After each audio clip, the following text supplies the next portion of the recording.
ស្ដីពុកម៉ែបងប្អូនទាំងអស់គ្នាថ្ងៃហ្នឹងចង់នាំពុកម៉ែបងប្អូនទៅខ្វៀលដំរីជាមួយខ្ញុំតែមិនមែនទៅផ្ទាល់ទេតែទៅតាមរយៈវីដេអូនេះហើយថ្ងៃហ្នឹងគឺថាខ្ញុំទៅរៀងឆ្ងាយបន្តិចគឺទៅកន្លែងវាស្បូវមួយកន្លែងហ្នឹងគឺភ្លើងឆេះពីមុនឥឡូវនេះលាស់ខ្ចីល្អខ្លាំងមែនទែននិយាយពីទេសភាពវិញក៏ស្រស់ស្អាតដែរហើយចង់ឲ្យបងប្អូនទៅមើលពីសកម្មភាពខ្វៀលដំរីនិងការរស់នៅប្រចាំថ្ងៃរបស់ដំរីនៅទីនេះវាមានអ្វីខ្លះតោះយើងទៅតាមដានវីដេអូទាំងអស់គ្នាបើនិយាយពីការមើលថែសត្វដំរីនៅទីនេះពុកម៉ែបងប្អូនជាច្រើនប្រហែលជាបានដឹងហើយថាដំរីនៅទីនេះគឺខ្ញុំប្រឡែងរស់នៅបែបធម្មជាតិគឺសេរីភាពខ្លាំងមែនទែនហើយដំរីនៅទីនេះគឺខ្ញុំប្រឡែងតែអញ្ចឹងឯងហើយយើងឲ្យដំរីដើរស៊ីចំណីតាមព្រៃព្រឹក្សានានាអីអញ្ចឹងណាហើយយើងក៏ដើរពីក្រោយពីមុខជាងហៀងអីតាមតែយើងទៅចង់ដេកចង់អង្គុយក៏គ្មានណាគេថាយើងដែរសំខាន់ថាកុំឲ្យបាត់ដំរីគេតែប៉ុណ្្នឹងហើយការមើលថែសត្វដំរីនៅទីនេះគឺថាល្អបងប្អូនទាំងអស់គ្នាមូលហេតុខ្ញុំថាល្អដោយសារតែដំរីរស់នៅអត់មានសម្ពាធគឺប្រៀបដូចជាដំរីព្រៃអញ្ចឹងគឺអត់មានសម្ពាធបញ្ហាអារម្មណ៍អីទេដោយសារតែ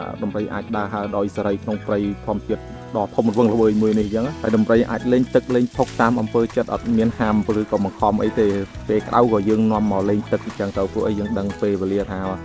ថ្ងៃនឹងក្តៅខ្លាំងឬក៏ក្តៅតិចយើងមើលអាកាសធាតុដែរបើថ្ងៃណារៀងក្តៅខ្លាំងទៅក៏យើងនាំមកលឿនមកលេងទឹកអីចឹងទៅព្រោះធម្មតាយើងចូលព្រៃវាមិនមែនមានទឹកគ្រប់តែកន្លែងទេហើយដូចកន្លែងនេះចឹងគឺថាខ្យល់ត្រជាក់ខ្លាំងមែនទែននិយាយពីស្បូវលាស់ហើយដំរីយើងមិនដឹងជាយ៉ាងម៉េចទេស្មៅច្រើនយ៉ាងណាក៏ដើរបើកទៅបន្តិចបេះទៅនោះបន្តិចនិយាយរួមទៅដូចមន់យ៉ាងមើលមន់អាស៊ីស្រូវហើយកាយស្រូវទៀតមិនជាកាយរកអីទៀតបើនៅលើអាឡែងគេហៅស្រូវហ្នឹងហើយដំរីក៏ដូចគ្នាបងប្អូនបេះទៅនេះបន្តិចទៅនោះបន្តិចក៏អូដើរចឹងហើយយើងដើរឆ្ងាយថ្ងៃយើងដើររាប់គីឡូដែរអញ្ចឹងហើយការដើរបែបនេះក៏មិនមែនជាបញ្ហាដែរដោយសារតែពួកខ្ញុំស៊ាំហើយក្នុងការដើរជាមួយដំរីក្នុងព្រៃដើរឆ្ងាយបែបនេះហើយក៏ធ្លាប់មានបងប្អូនយើងគាត់សួរដែរថាទៅព្រៃយើងអត់សុកអត់ពួកអីយើងនៅតែក្នុងព្រៃឬតែសម្លេងសត្វចឹងមានអារម្មណ៍ថាអត់សុកអីចឹងណាហ្នឹងហើយបើនិយាយរឿងហ្នឹងគឺដូចតែគ្នាទេតែខ្ញុំក៏ឆ្លៀតពេលហ្នឹងខ្ញុំមកធ្វើវីដេអូថតវីដេអូឲ្យពុកម៉ែបងប្អូនបានទស្សនាហើយពេលខ្លះខ្ញុំក៏ហត់នឿយដែរក្នុងការធ្វើវីដេអូអញ្ចឹងហើយក៏អរគុណទៅដល់បងស្រីម្នាក់ដែរកាលពីម្សិលមិញគាត់បានឧបត្ថម្ភមកខ្ញុំ$5តែសុំមិនបញ្ចេញឈ្មោះគាត់ទេហើយគាត់ប្រាប់ថាឲ្យខ្ញុំ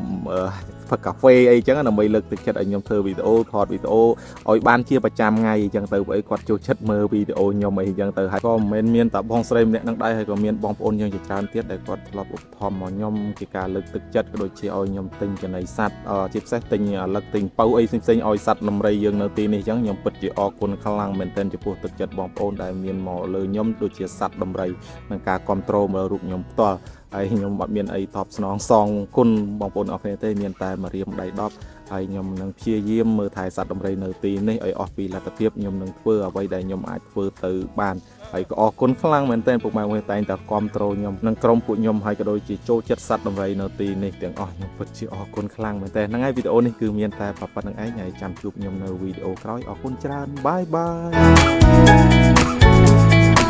យ